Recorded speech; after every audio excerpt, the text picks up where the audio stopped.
নমস্কার। স্বামীজির লেখা থেকে আজকের বিষয়বস্তু অদ্বৈত আশ্রম হিমালয়। 1899 খ্রিস্টাব্দে মার্চ মাসে স্বামীজি এই লেখাটি মায়াবতী আলমোড়া হিমালয় অদ্বৈত আশ্রমের পরিচয় পুস্তিকায় প্রকাশ করার জন্য চিঠির মাধ্যমে পাঠান।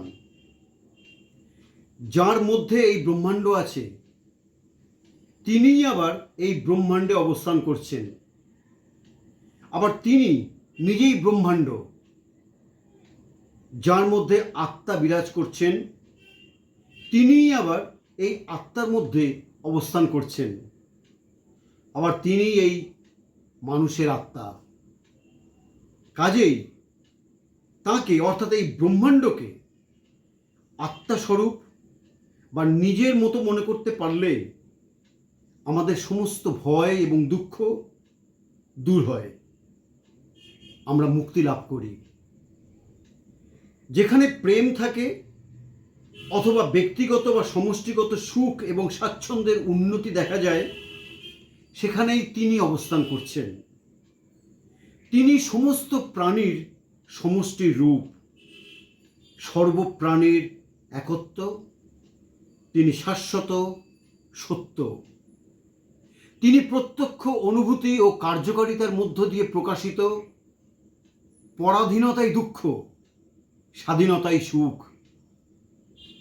সাধনার একমাত্র পথ অদ্বৈতবাদ। এই সাধন প্রণালীর মাধ্যমে মানুষ পূর্ণতা লাভ করে। মানুষ তার সমস্ত পরাধীনতা এবং পরাধীনতা সংক্রান্ত সমস্ত কুসংস্কার দূর করে। আমাদের সব রকম দুঃখ সহ্য করার ক্ষমতা এবং কাজ করার ক্ষমতা দান করে। সবশেষে বলা যায়, এই সাধন প্রণালী আমাদের পরম মুক্তি লাভ করতে ক্ষমতা দেয়।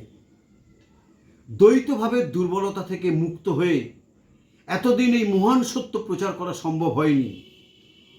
আমাদের ধারণা এই জন্যেই এই ভাবধারা মানব সমাজের কল্যাণে ভালোভাবে প্রচারিত হয়নি। এই মহান সত্যকে ব্যক্তিগত জীবনে পূর্ণভাবে প্রকাশের জন্য এবং সেই সঙ্গে মানব সমাজকে উন্নত করার জন্য আমরা হিমালয়ের এই উঁচুতে অদ্বৈত আশ্রম স্থাপন করেছি। এই হিমালয়েই প্রথম এই মহান সত্য প্রকাশিত হয়েছিল। এখানে কোনো কুসংস্কার থাকবে না। যেসব জিনিস শক্তি নষ্ট করে ফেলে তাও এখানে থাকবে না বলেই আশা করা যায়। এখানে কেবল একত্বের শিক্ষা দেওয়া হবে, অন্য কোনো শিক্ষা বা সাধনা এখানে চলবে না। এই আশ্রমটি সমস্ত ধর্মমতের প্রতি সম্পূর্ণ সহানুভূতিশীল হলেও এটা কেবলমাত্র অদ্বৈত ভাবের জন্যই উৎসর্গ করা হলো। নমস্কার। জয় ঠাকুর, জয় স্বামীজি।